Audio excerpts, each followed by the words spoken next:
Kyai Semoyo nyuwun pangapunten yektosipun waleh-waleh menapa kula ngambak tanah Jawi jumujuk wonten ing Gunung Tidar menika mundi dawuhipun Kanjeng Sultan Al-Gabah ing Rum supados nyebaraken agami pungkasan ing tanah Jawi mriki. Mangke rumiyin menapa sebabipun kok agami sampeyan badhe mangsebarke teng kok tambut gawe karo iki wis pidul ameng-ameng nyawa terus Mas. Lah pancen ciri khase gareng niku lak kira, nggih to tangane ceko sikile gejing. Lah kok iki nek gareng ora gejing sikile piye maksude? Aku wis mari kok Mas. Ngopo iki lho, wayang kulit sawangan iki lho. Sikile gejing iki lho. Tangane ceko, kira. Gareng wae pakem lek ngono kuwi. Ya wis aku tak diteng. Lah kok jebul lapangan nganti tekan kene gejing bareng munggah panggung ora gejing ora ngono. Wong aku enek kono ora gejing kok masa iki usume. Lah apa? Bego lho wisan. Wah, wong kandhane kok paling boten ngeten iki nggih barokah ingkang kathah nggih Mbak Elisa. Saged sowan wonten laladan Kedung Banteng. Kena diarani tegese teng mriki Kedung Banteng ki kedunge wong seniman, kedunge wong budaya sak kutha Ponorogo. Iki kabeh iso Dalang Cahya Kuntadi mereka sembadaning sedya medal kula sumanggaken.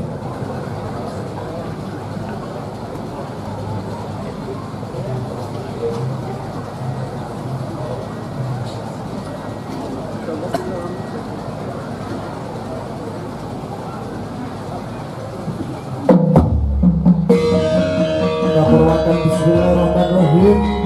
Gelareng budaya dalu punika kanthi dalang Cahya Kuntadi.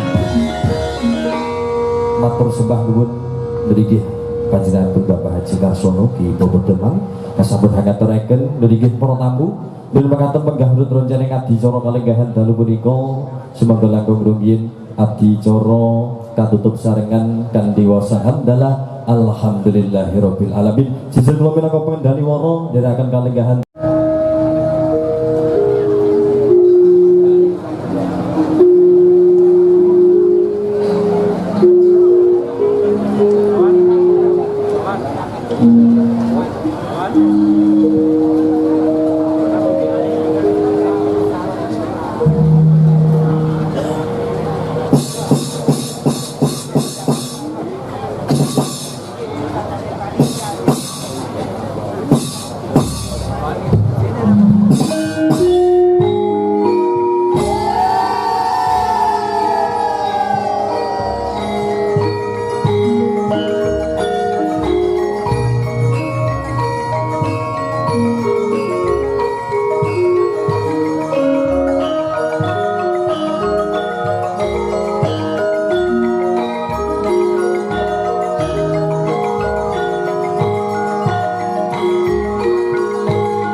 Sunan sembah niring kapur boris sang murtengret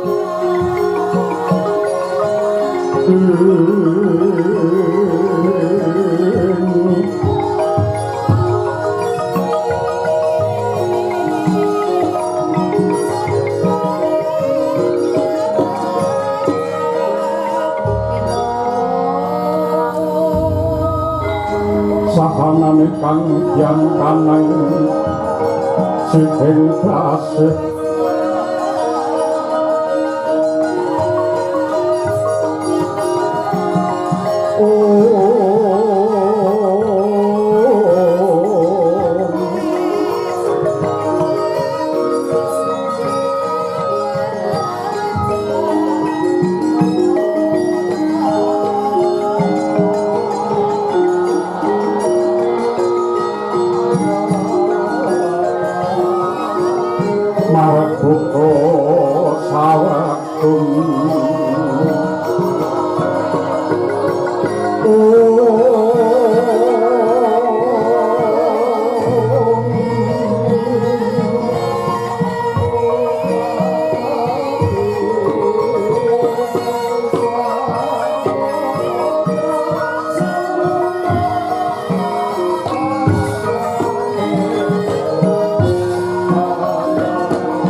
sarta muji syukur mring Gusti ingkang Maha Luhur. Hormat salam kunjuk mring utusane Pangeran kang pungkasan mring hayu rahayu sagung tumitah ing donya kaping 8.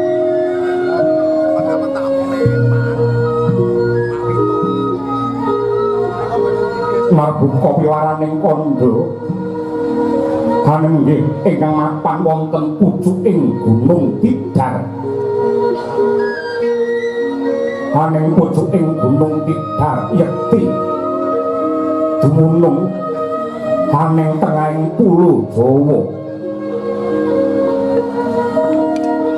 Papan ingkang ageng weh pregawayem lan tentrem, tetanduran ijo royo-royo tuwasri anglam-lami dadya sengsem ingkang samya tumingal.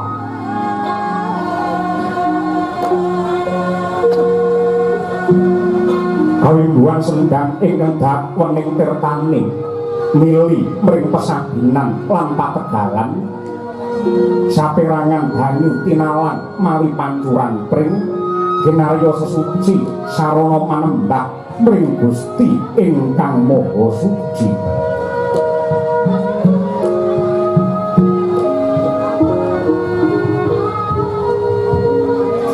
Dalan-dalan ingkang minggah ing Haldaka Tinata Peni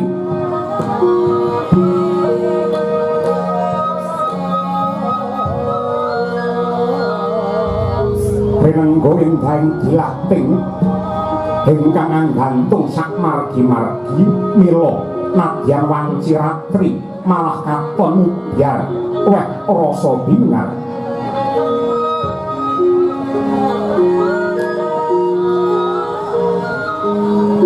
Wisma-wisma nadyan to prasaja nanging resik lan tumata.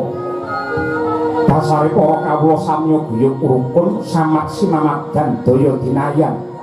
Sayuk saeka kakti nunggal niat nunggal tekad nunggal kiblat nggene tansah ngreksa karukunan sarta karaharjaning Gunung Tidar.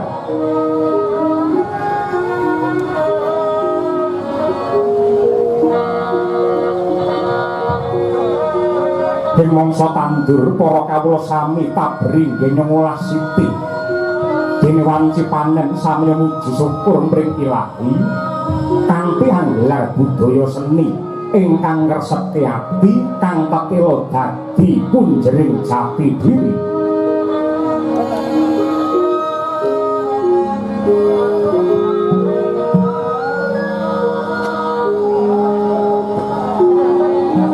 Datan mokal lamun ing gunung Tidar anane amung bagya lan mulya.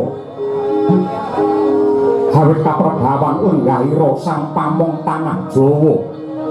Kanenggih ingkang nama Kyai Semar Badranaya ya Ismaya Nayantaka Buga Sampir ya Risang Asmara Santa.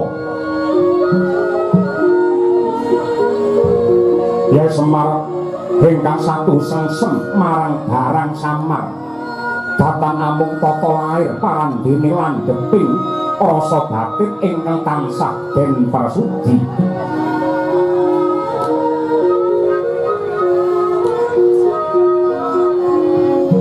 Nalika mangke Kyai Badranaya kepanenggah ing pendopo padepokan kadhep ingkang putra ketiga nenggih Kilurah Garing Petruk miwah Ki Bagong.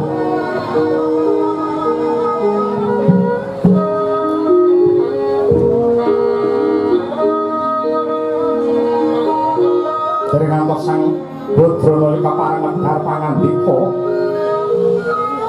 kedadak katungka pratane pendhita ing Kendhali Sada ing Uni Gembong Swelagiri Senopati Agung ing Pancawati.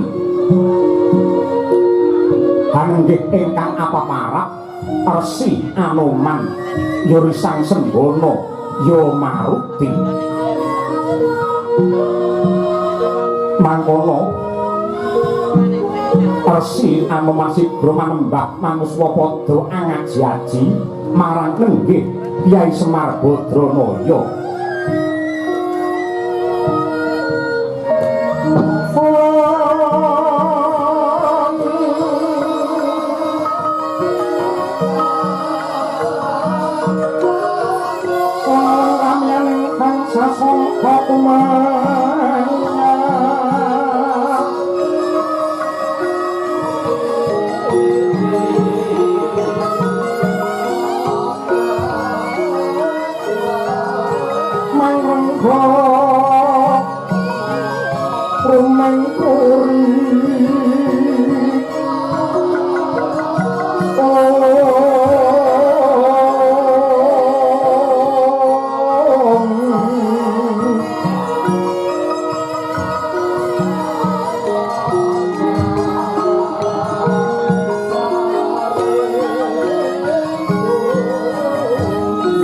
Mangken tanpa siring alekne kalang omak maslir muruk beng langit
Sopanto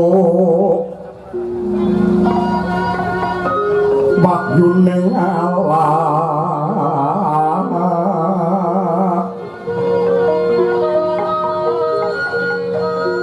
Yo tumilah mangulah ngelmu bangkit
sinebut wong sepuh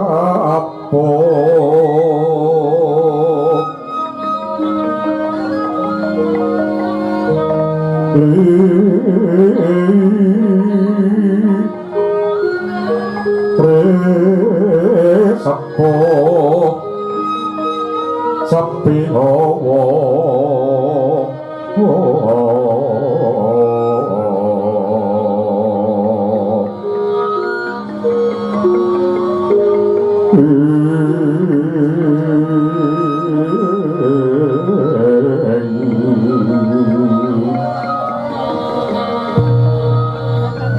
awas turune gak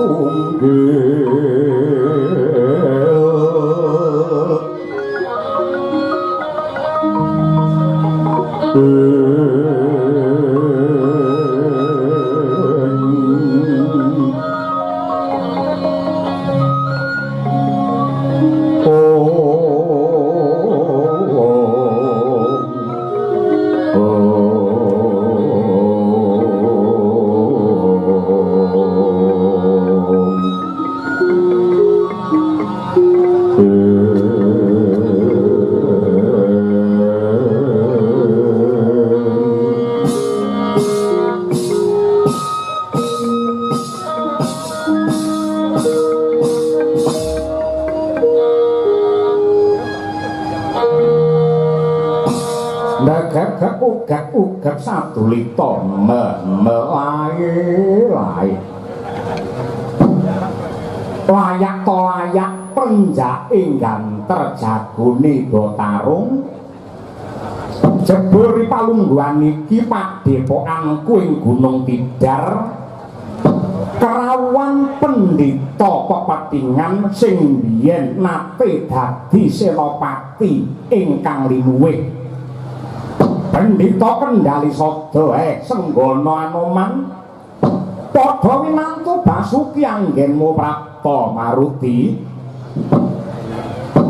kawula ninggih Kyai Badranaya hawis saking berkah pangestu paduka Kyai Semar Wilujeng Niskala anggen kula sowan wonten ing Gunung Tidar mboten langkung sembah pangabekti kula mawan tuwan kunjuk sahandhap pepada paduka lan kula tansah anjurung donga mugi-mugi Kyai Semar tansah ginanjar bagas kesarasan matur nuwun dene nganti kaya ngono anggen ngurmati lan ngaji-aji karo Badranaya ora mung waras secara lahir muga-muga warasku nganti tekan batin merga mungguhe Semar ing antarane jiwa kelawan raga ki pancen baku kabeh yen kon milih isih baku jiwane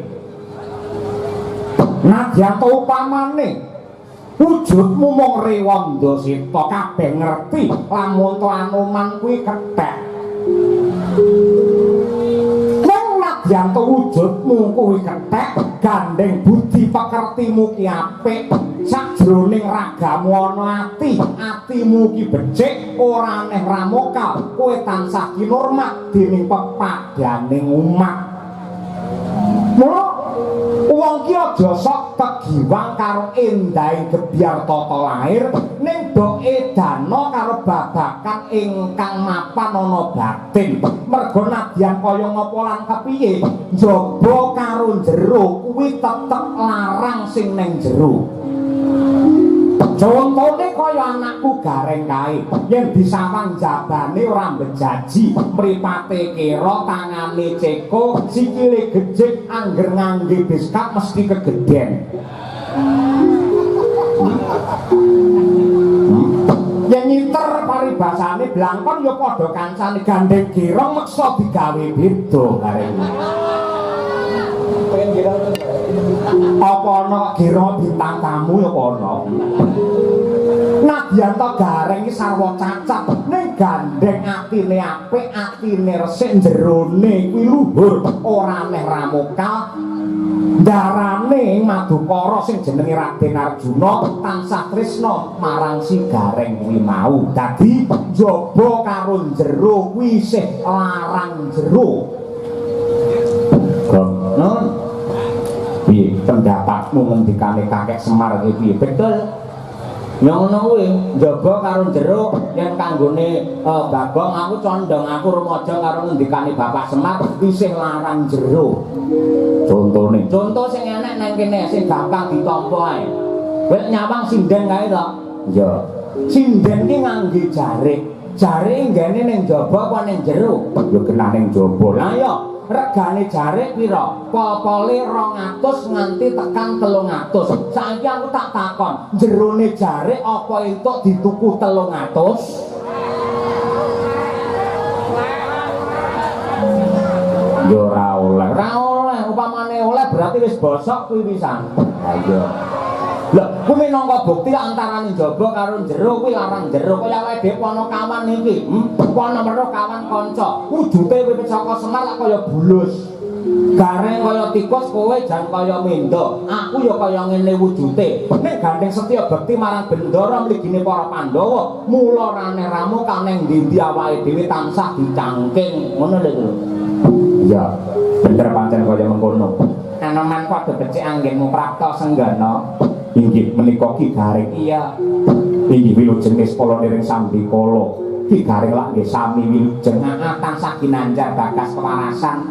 Di kepenak ning nggone lungguh Anoman. Inggih Ki Petruk pangraos boten kirang prayogian nggih kula suwun. Dipenak ning nggone Pinara, ya Man. Inggih Ki Bagong boten kirang setunggal menapa. Anoman. Palungguhan iki janur gunung kadengaren seliramu keroyo-royo munggah oneng gunung Tidar. Syukur lamun to mertinjo kahanane gunung Tidar lan tilik kelawan kahanane Semar Badranaya. Ewadene ana bab wigati ing bakal kababar coba kowe kandha ingkang kanthi tetela Kyai Semar. Nuwun pangapunten kejawi kula menika kepengin mangertos kados pundi kawilujenganipun Kyai Semar Badranaya. Dene ingkang angka kalih wonten bab ingkang andadosaken kagiyating manah kula. Awit kabar sampun semebar warta sampun rata bilih pripalungguhan samangke Kyai Semar Badranaya badhe mbangun kahyangan. Mongko adat ingkang sampun marambah makaping-kaping menawi jenandika menika mbangun kayangan ingkang dipun bangun menika karang kadempel king menapa kok sakmangke salin wujud bangun wujudipun Gunung Tidar menika tegesipun kados pundi. Nadyan kula pribadi sampun mangertos bangun kayangan menika mboten secara wadah, mboten kok blegeripun kemawon ning kedah bangun moral budi pekerti ingkang hanjur dumateng becik ing tumindak lan apik ing kelakuan. Ingkang menapa kok ingkang dipun bangun ing Gunung Tidar mriki kalilan kula cumadung dawuh. Panjenengan ingkang puspita kasliring samiran ombre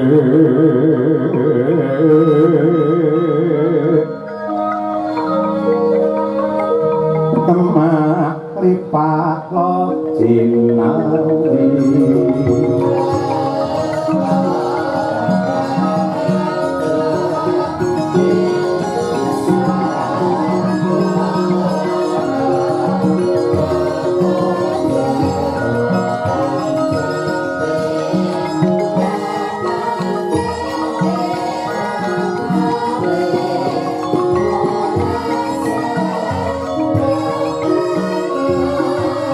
nalika den prayitna semurire Eko Bali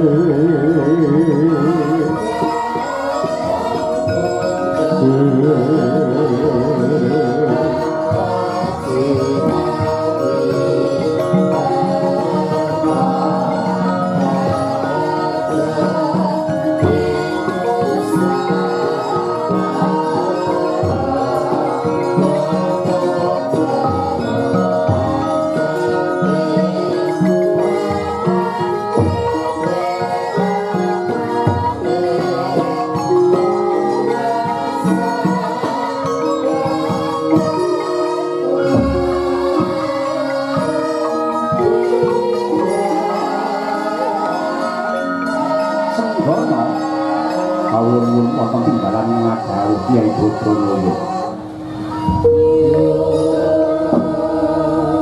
Wong takon kuwi adile mung diwangsuli. Anggon ngundangmu kelawan Bodronoyo, kenapa lek umbangun kok ora ning Karang Kadempel? Lho, kowe ora bosen aku mbangun Karang Kadempel wis ping 1000. Yo gentinggon saiki mapan ana ning Gunung Tidar. Ngopo to sebabe sing tak pilih kok Gunung Tidar? Mergo iki punjere tanah Jawa. Sing dumunung ana tengahe tanah Jawa ki yo mapan ana ing Gunung Tidar. Lan mergo saka pengasih Hyang Agung, Gunung Tidar iki dadi papan ingkang kebak sejarah magepokan kelawan tumangkare agama kang kuwasa. Semara mangusumyung sambrang kati karunaning kaswase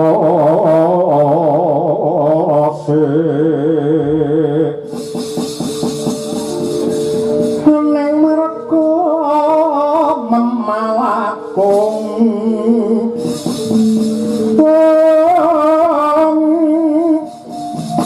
prisang kontok Mas Pratmojo leng-leng lalu angulapi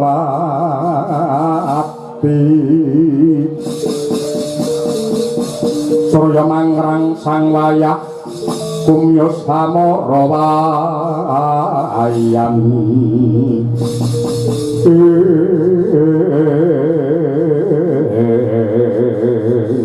aduh Kyai Bodronoyo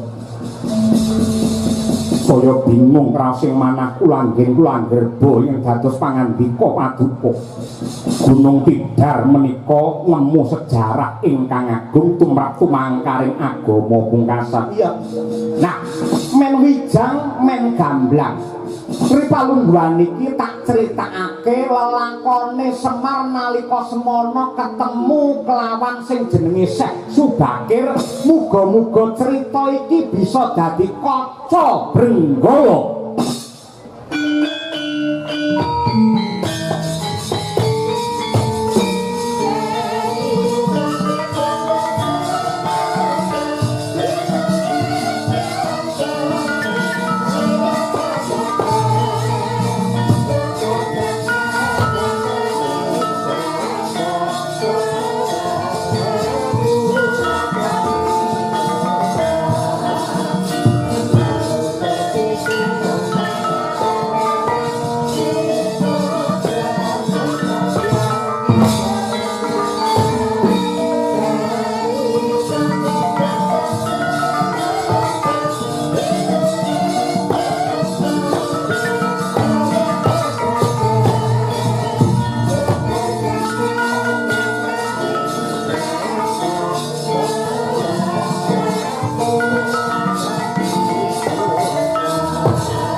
priyayi ingkang kepareng minggah wonten ing Gunung Tidar mriki.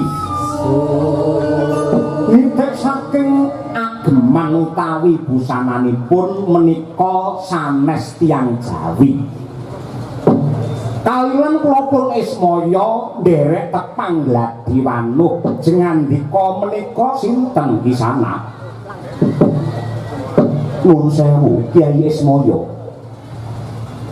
Dipun tepangaken nami kula Syekh Subakir utawi jangkepipun Sayyid Samsudin Al-Bakir saking negari Ngerum Tanah Busroh. Tanah Busroh menika pundi? Mapan wonten sakleripun bumi Arab. Lah kok tebih saking mriko dumugi mriki wonten wigatos menapa Syekh Subakir? Nuwun sewu. Bloko suta kemawon kula rumaos marem ningali kawontenan ing tanah Jawi. Hawanipun ingkang adem, buminipun ingkang subur, tetanduran ingkang rembuyung, toya bening ingkang turah-turah, dereng gunung geni ingkang muntahaken lahar nanging boten dados bencana, malah wedi lan watu ingkang medal saking wadu ing gunung dados kanugrahan tumraping agesang. Bab menika benten sanget kaliyan wewengkon kula ing tanah Busroh ingkang buminipun menika cengkar, langka toya, hawanipun panas, rekaos pados sandang kedo, rina wengi mung bengkerengan, rina wengi mung geger, anane mung perang ingkang boten wonten kendhatipun. Mila bejo bejanipun titah menika ingkang gesangipun mapan wonten ing tanah Jawi mriki. Inggih sainggih.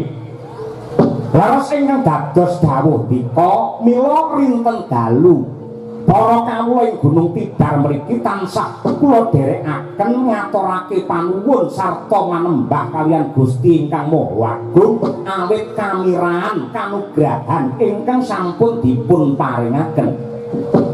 Kyai Semar, kados pundi? Malah wonten bab ingkang saya ndadosaken kagyating manah kula. Ing wewengkon tanah Jawi mriki antawisipun manungsa kaliyan Gandharwa saged kempal manunggal tur kawis tinggal guyub rukun. Katingal menawi condong ing raos golong ing batos menika elok sanget Ki Semaya. Tegesipun sedaya makhluk ing Gusti menika pancen kedah samat sinamadan daya dinayan sarta ngagungaken raos tresna asih dumateng sedaya para titah. Inggih Syekh leres. Pancen kados mekaten menika budayanipun tiyang Jawi lan bab menika sampun lumampah sawetawis dangu. Lah sakmangke nuwun sewu kalilan kula nyuwun dawuh dumateng jengandika Syekh Subakir tebih saking negari Ngerum jengandika rawuh wonten ing Gunung Tidar kejawi nyambung pesederekan menapa wonten wigatos sanes ingkang badhe kadhawuhaken. Kyai Semaya nyuwun pangapunten yektosipun waleh-waleh menapa kula ngambak tanah Jawi jumujuk wonten ing Gunung Tidar menika mundi dawuhipun Kanjeng Sultan Al-Gabah ing Ngerum supados nyebaraken agami pungkasan ing tanah Jawi mriki.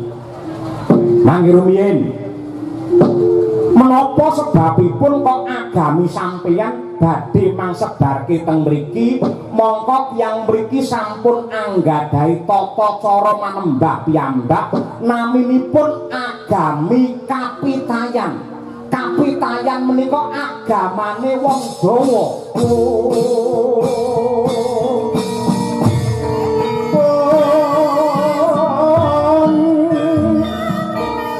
Wong griya mangu mangun kongkan wanti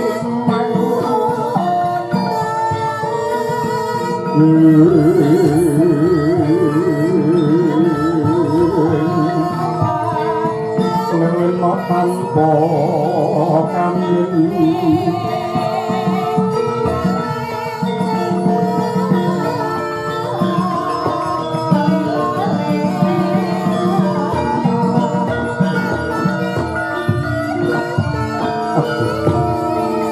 Nuwun sewu Kyai Semar. Menapa dipun keparengaken kula nyuwun katrangan bab agami tanah Jawi ingkang naminipun Kapitayan. Nuwun sewu.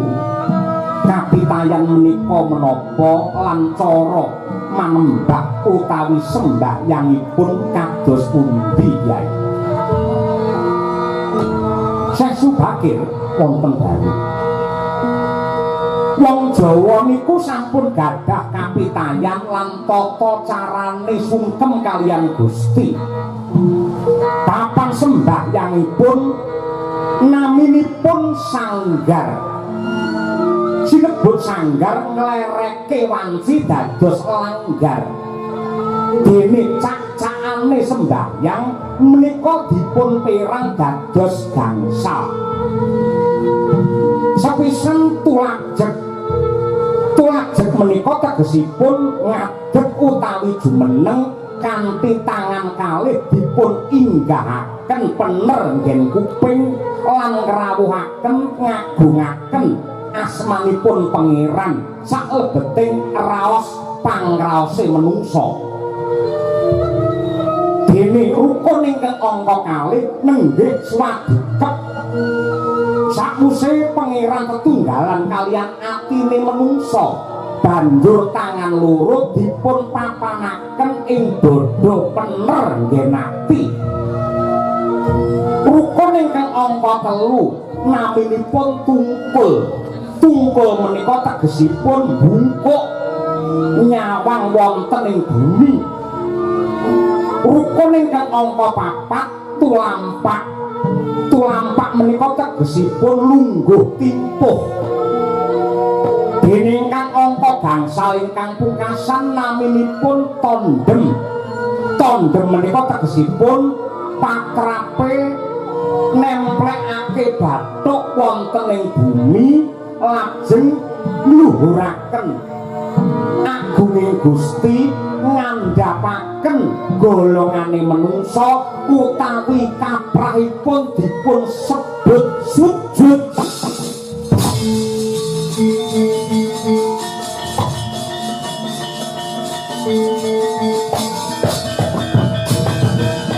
Wes mestine to pantese padha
boten dugamana lan boten nglegiwa jebul tiyang Jawi pancen ngedap-ngedapi ing atasipun pulo niki tebih saking tanah Arab parandene tata carane manembah menika luhur lan sae.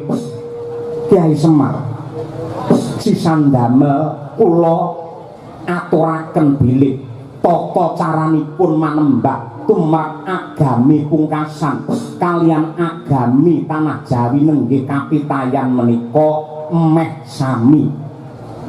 Tata carane manembah tiyang Arab kalian Jawi menika meh sami. Ingkang dika dawuhaken tulajeng niku yen teng Islam naminipun takbiratul ihram. Lajeng sedakep tungkul niku rukuk, tulapak niku lungguh ing antarané sujud, tandem niku sami kalian sujud. Tegesipun agama Islam kalian agama Jawa kapitayan menika sampun gathuk kaya tumbuhing tuk-tutuk.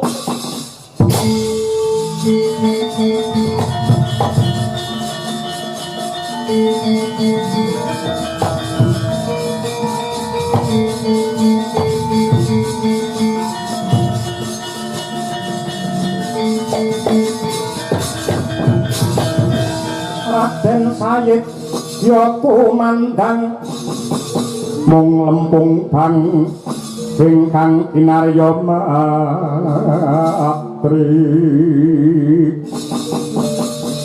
jeneng Sunan Ibrahim Agung